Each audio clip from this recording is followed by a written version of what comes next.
Chạy lên cô đây. Chạy cô đây. Chạy cô. Chạy cô.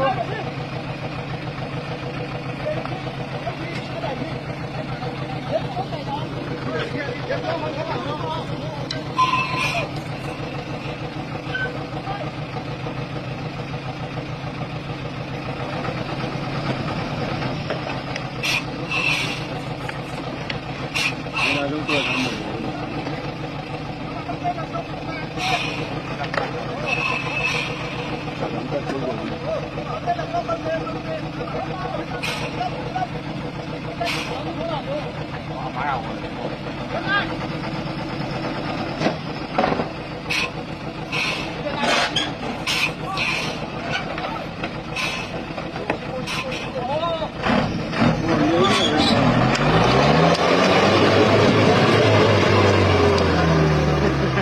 xe này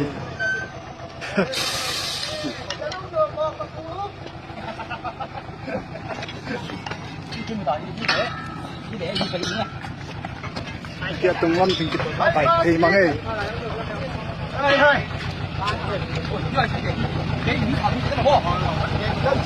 好的，然后你给两个，好，这通过，现在一个通过，一个通过，通过，这通过，听过没？我不通过。